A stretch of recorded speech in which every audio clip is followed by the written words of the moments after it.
ndisentaka kuba kaloku kuphakama ithole lomgquba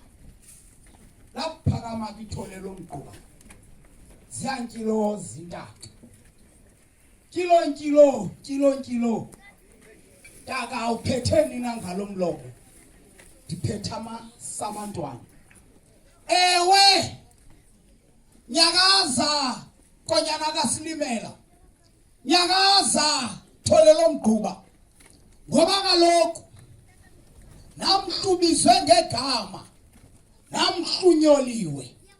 namhla kaloku wongiwe kuba kaloku zinyasiwe zingaka nje izizwe ziqukuqele zanyathela indlela zeza kuMbilini weNkwenkwana kungoba kaloku baze kwizinwe zoyihlomkhulu ndivile kaloku bathi Nkwenkwe kaPoyo yawelimida yaza kuthi galakaxa kwamahalo umhlaba ishiya imihlaba ilungile emaqwathini vuya ke kuba kaloku ibikukuzinyaswa thetha ke umilisele kulomhlaba weNkwenkwana kuba kaloku thina nto zazikho kwakuqala sakunyathela iNkwenkwana sinovuyo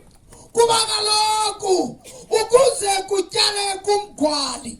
kwaphuma amankwenkwe asemandlaneni kule Nkwenkwana awalimilambo ayotho mgwali phesha kwenciba enze liphethe ivangeli lombhalo omqukumbela ubomvu ewe kaloku mhlakuwongwa kuzinyaswa kaloku kubekwa kumilisela icawa kulo mhlaba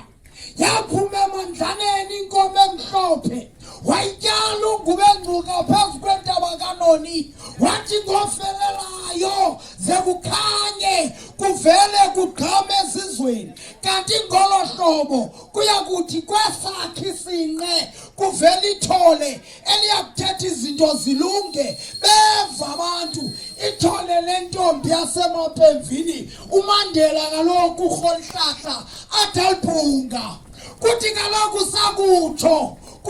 kuthi namhla masitsho ke nakuwe ningekho ningazalwanga ange umuntu ngephambukile endleleni kuba kaloku uThixo phezulu esimkhonzayo uThixo phezulu esimlulamelayo simlulamela kuba ngomnwe wakhe wakhomba nina abantwana benkosi nina ke mzima senu umdalo phezulu nithethe insikelelo phezulu kwabantu ukuze imize nje inganqabe esizweni sakokwethu sentshilo